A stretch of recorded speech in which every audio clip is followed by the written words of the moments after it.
Alright, this is week 6 of updates.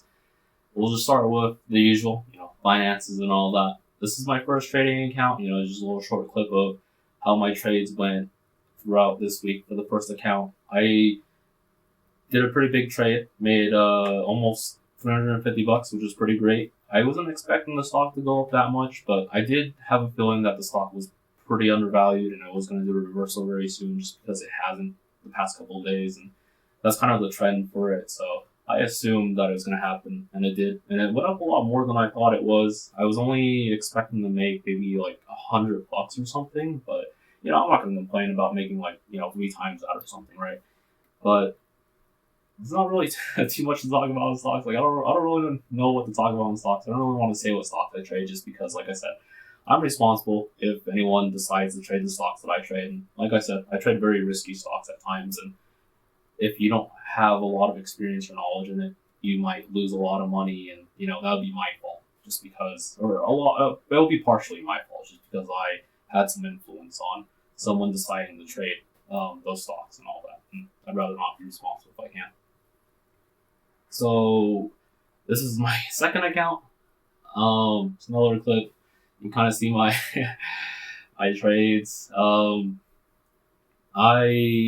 I got a little greedy, or I'm a little impatient. Just because I hit my goal of $24, and that's the goal of the second account. It's the nice little fun challenge that I set for myself to use trading to pay for my phone, which is what I'm using to record right now, right? And the goal is to make more than either $24 a month of profit or more. And every single month I'll take out $24 and I'll continue the trade. And I have a time limit of 3 years to make, I think, $849. I don't remember what the goal is. I don't know. But it's to hopefully make that goal within 3 years, and I think I can do it. Like I think it's pretty easy. Well, maybe not pretty easy, but I think it's definitely possible. But whenever I hit the goal, whenever I hit like goals that I have for like trading, I usually get a little greedy, and like hopefully it's just a bad habit of mine. But I wanted to get a little risky. Just getting a little impatient, trying to reach the goal as fast as I can. All that pressure and all that. But I'm currently holding a stock, which is why I'm down so much. I'm down $20, as you saw, or about $20. But I do think that the stock will do a pretty good reversal, just because the stock has shown history of doing that, and just looking from the past weeks of history and like the price changes and the range that it's at, I do think that it will reverse. It's hit a fairly decent resistance, and like it's broken the resistance very, very often. And what resistance is essentially in stocks is, given a certain range, the stock will usually hit a certain amount. Like let's say $5, $5 and 1 cent. Right? Let's say it keeps hitting $5 and 1 cent, but it can't move past $5 and 1 cent. That's essentially what resistance is. And if it does break through resistance, it has a high chance of doing an uptrend, which is obvious, where you sometimes buy, or that's usually when you make profit and you hopefully sell on the peak and all that. But you can't really time the market sometimes. But anyways, I do expect to hopefully have this do a reversal within the next week. If it doesn't, I'll hold until even next week, right? I've already hit my $24 profit, so as long as this doesn't go past next month, I won't sell. But of course, looking at the candlesticks on the chart and like all the information that I'm given, I'll make my judgment on whether I just take the loss and make more money, rather than just holding at a loss and hoping for it to go up, when I could have just made money by selling and taking the loss and making more money than I would have waiting for it to go up. But anyways, I'm not going to get too much into it. Not really too much to talk about stocks, especially since I'm not showing any of the stocks that I'm trading or like recommending anything. I don't really want to recommend any stocks just because I do trade a fair amount of risky stocks, and I'm just used to trading these stocks. And if one of you decides to trade stocks, especially the risky ones, I'm fairly responsible for recommending those stocks, even if I'm not recommending them and all that. So I'll not be responsible for that, But anyways, that's pretty much all of the trading. It's not really too much to talk about, like I said. Let's move on to the Beermoney. These are kind of some of the receipts that I've done. I cashed out within this week or last week, I don't know. But I'll be doing a cash out log. This will be my fourth or fifth cash out log, I don't remember. But just a reminder, I do 2 cash out logs every single month. I do one in the middle of the week or middle of the month, and one at the end of the month, just to show anyone who wants to do Beermoney that whatever apps I'm using, and like to show that they're still paying and I'm still using them and all that. And obviously I have all the reviews on my blog and my second YouTube channel if anyone's interested in all that. But I do have some shorts every single or twice a month, just showing that on this channel, as well as on my blog and my IG. I have the monthly pages on my blog, which also show my trades and stuff or how the accounts are doing. And I'm also still going through a new Beermoney app just to test it and hopefully make a review soon.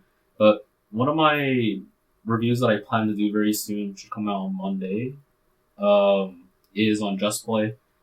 It's a app that I've been using for years and years, and I've earned over $3,000 from it very, very easily. And I do that while I'm playing games and like watching anime and stuff, and even studying and going to school and all that. It's just really nice to have. It's really easy to use, and it's paid me for years, so I'm not complaining. But that's enough Beermoney. Not really too much to talk about there as well. Anyways, let's move on to piano. This is one of the new songs that I'm learning. It's one of my favorite songs from Animenz. It's from an anime called Violet Evergarden.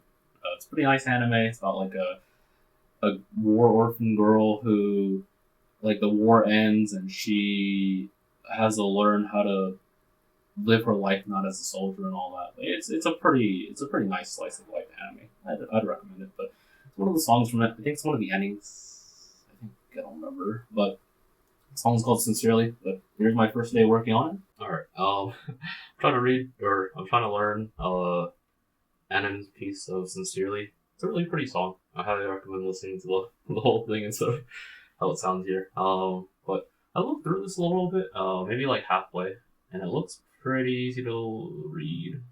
I mean, it just looks like normal Animen's type of writing. And I only say that because, like, when you kind of looked at music from a certain person for a while, you can kind of guess what they're probably writing. Or you can usually read the note, or you can usually read the sheet music pretty fast. At least I feel like I can sometimes. But, like, I mean, even so, Animenz still has a lot of pieces that take me a long time to read.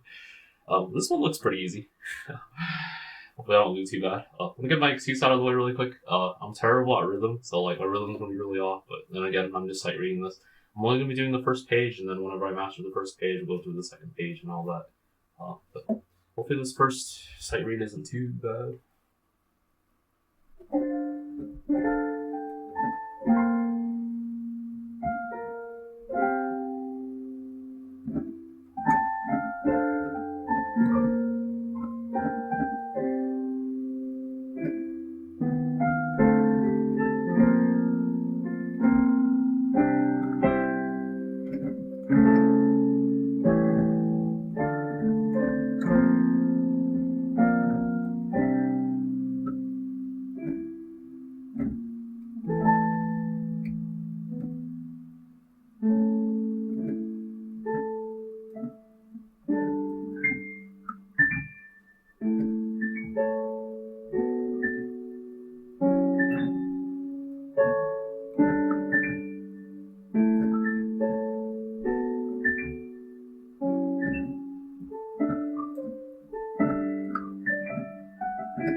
How this first page sounds like.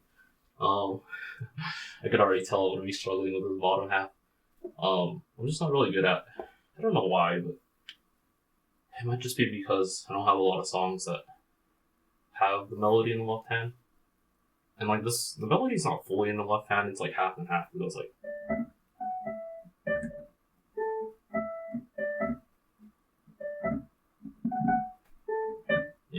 alternates.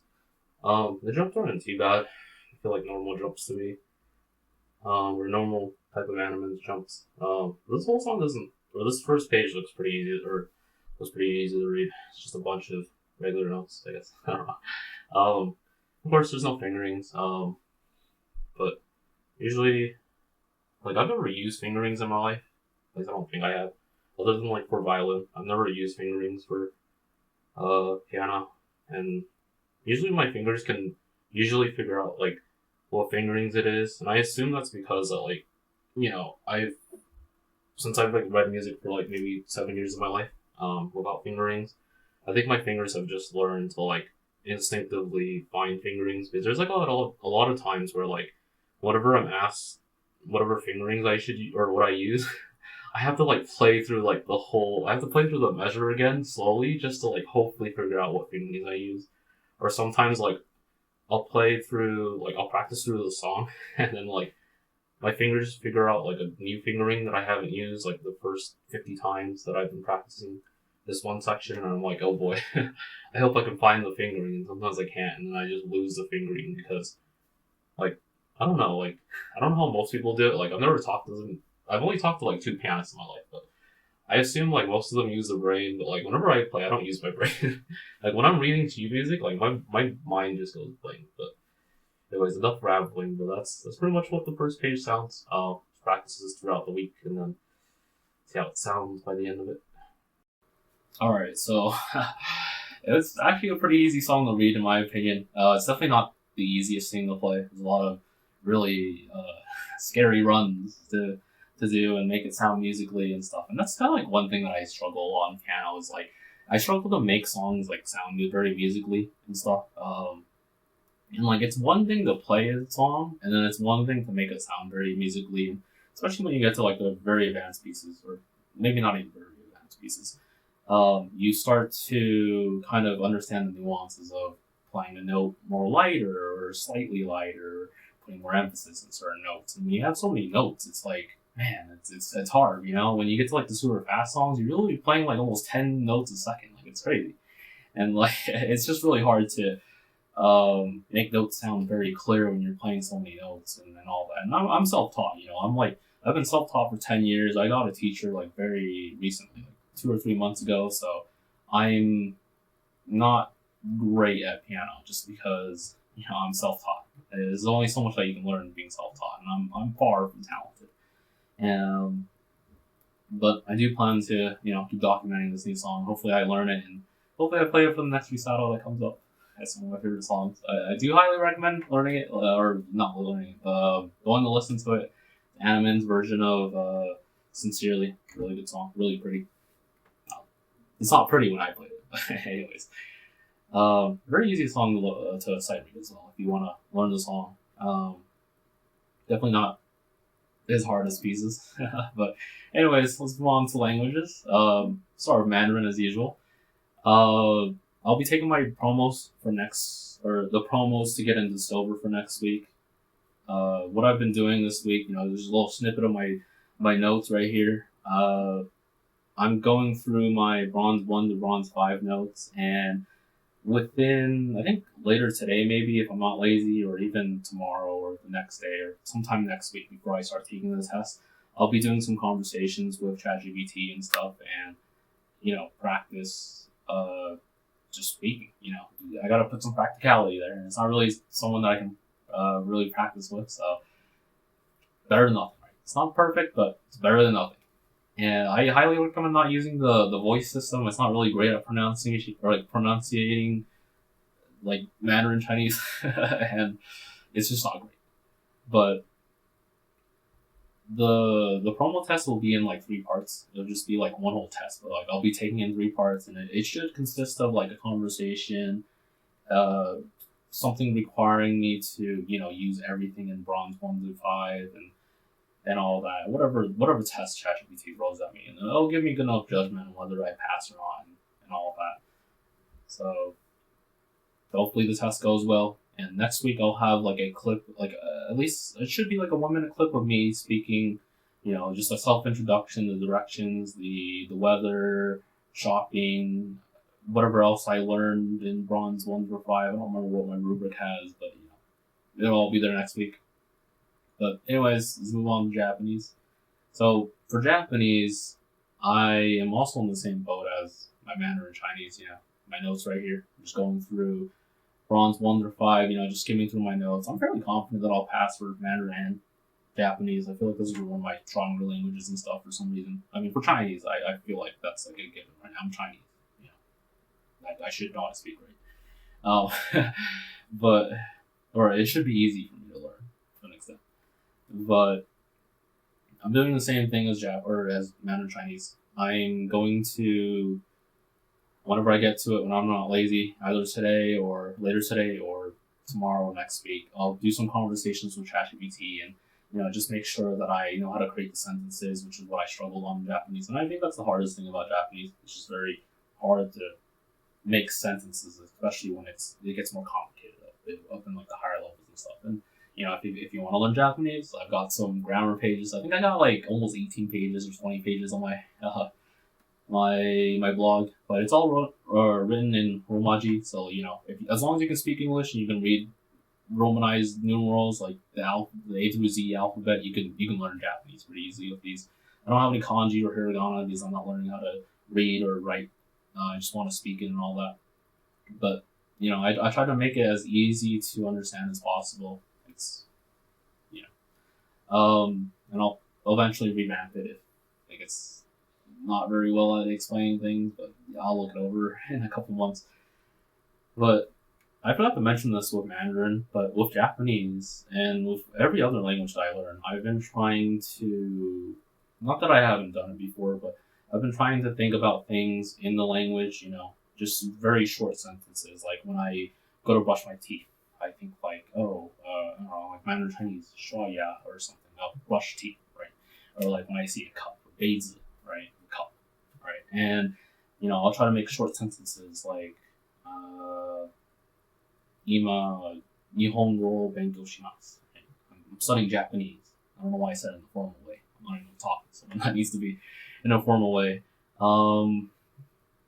And I try to do this for like 5 or 10 minutes every single day, or even more when I'm not lazy. And I remember I try to think of the thing in the language as long as I know it. And if I don't know it, it's a very good way, in my opinion, I think, is even if you break like some of the sentences down by using like English or stuff, or like even going around it and stuff, and like even if you have to say like one word and it equals like a whole like 20 words just to get to that one word, I think it is still pretty good practice. You put some practicality in there, and it's a good way to kind of practice the language, especially when you don't have anyone to talk to, or you're introverted like me and you don't really want to, you're just embarrassed to talk to people sometimes.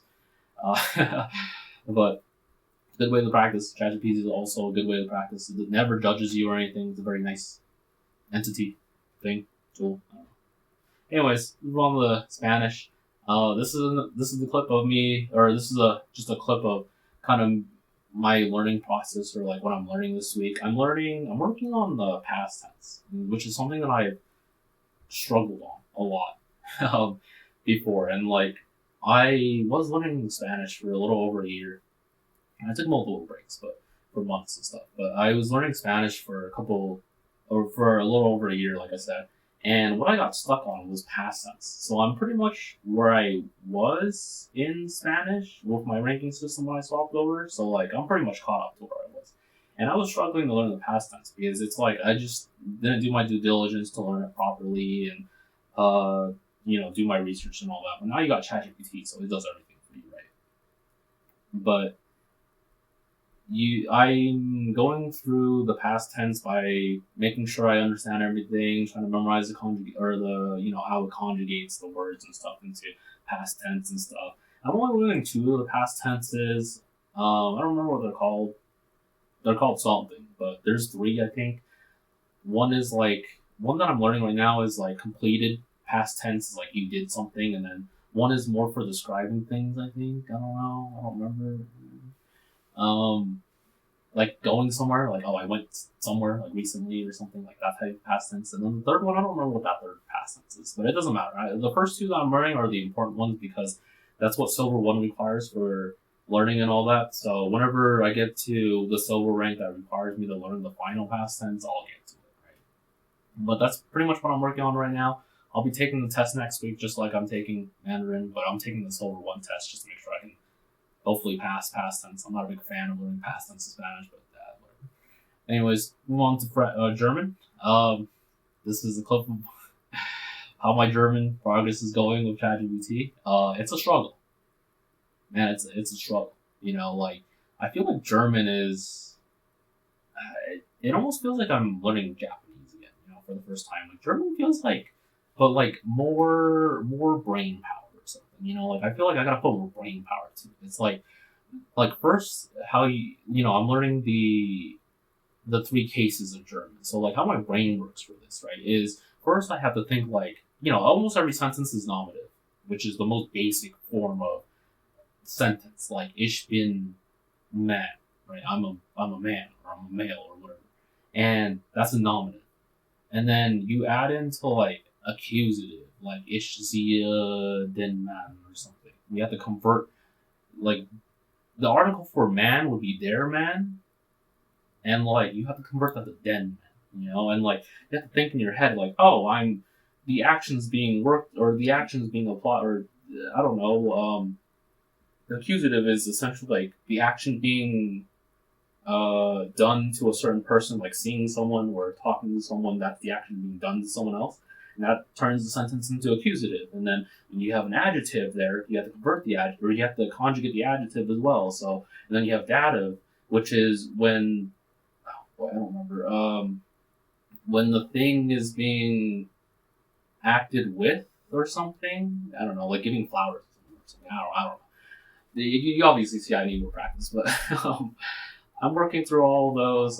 But it just feels like I have to consider so many things when I'm learning German, and I have to use, like, a good way that I'm struggling learning the articles for a lot of things. So I use Google Translate. So I would look up the flowers just to see what article it is, or the car, which is like das Auto or something, which is the neutral version of it. And, like, it just feels like German just uses a lot of brain power that I don't like using, right? I'm just a very lazy person. But that's how German's going. I need to really study, because I got to take the test next week, right? I can't be stuck in German for 4 weeks in a row, like a month, right? Anyways, moving on to French. French is actually not bad.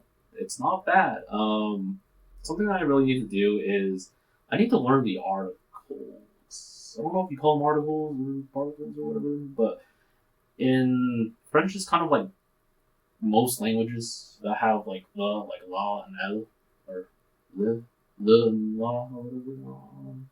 But, like, are those articles? I don't know. But, like, those change when you combine them with the. So they become, like, ah and do. So, like, AU and, like, DU. I don't know why sometimes. I just haven't done my due diligence, but I need to get on that.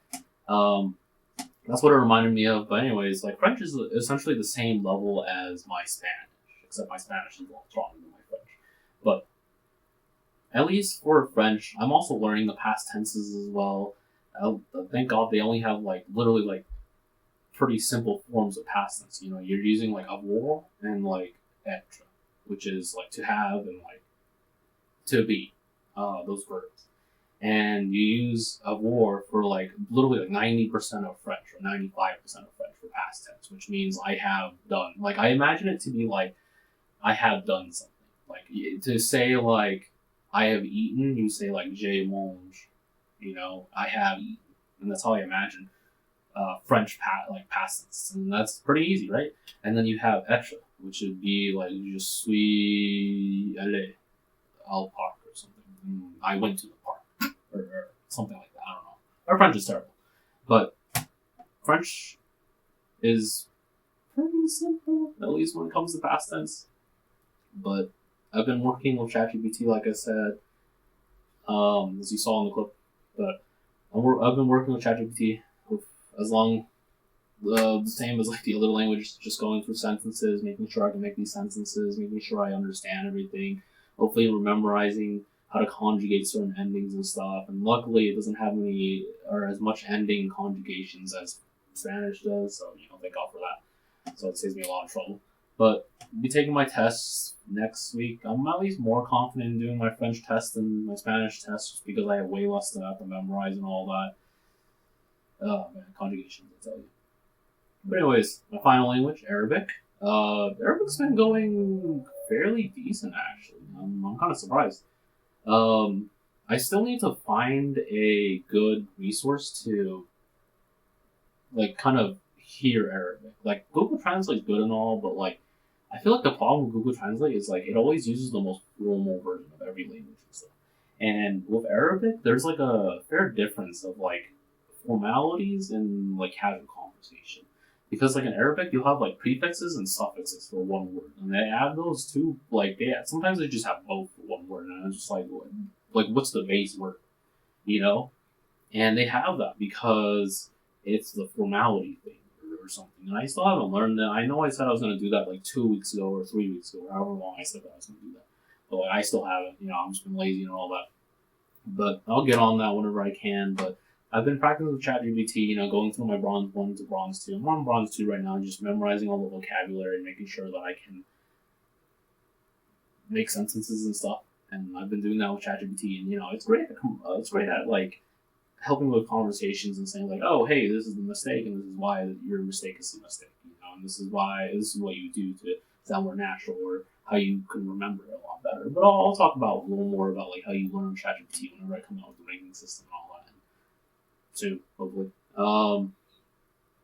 But as you saw in the clip, just some conversations that I had, and it's great at telling me whether I do something right or wrong. But sometimes it's a little too picky.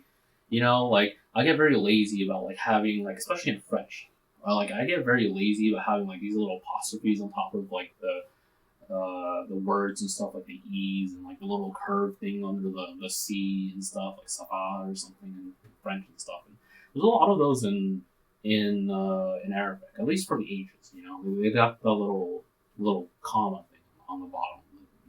That's a sound that you make with your throat or whatever or something. I don't know. But I'm still working on trying to find a really good resource for hearing Arabic. If you got one, feel free to recommend it. But like, I can probably find one within an hour or something if I'm not lazy. But it just shows how lazy I am. But all in all, the week's been going pretty well. Next week I'll have a lot more. Being able to show you how I sound, and hopefully passing Mandarin and Japanese to silver, because I feel like I'm way above bronze level, or maybe not way above, but like I'm definitely above bronze level for Japanese and Mandarin. I just keep making little mistakes because I'm dumb, But hopefully I pass silver too for French and Spanish. I'm starting to feel like, I don't know why, I'm starting to feel like less confident in my Spanish. I was fairly confident like speaking it, but like after having like a rubric, like oh man, it kind of like puts into perspective of like, oh man, for even like the early stages of like Bronze 2, man, I forgot, I don't know some of this stuff. And that's great, it's kind of humbling, it was definitely humbling. But anyways, that's pretty much all that I have for languages.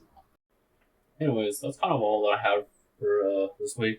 Not really too many things or too many special things that happened, but anyways, I'm gonna get back to playing Final Fantasy. I gotta go beat Reno really quick. I'm about to go fight him. Seems like a cool fight. I've already seen the whole game, but playing it for myself finally. But I'm gonna continue watching Sakamoto Days Season 2 as well. It's been pretty good so far. I'm enjoying it. But anyways, take care.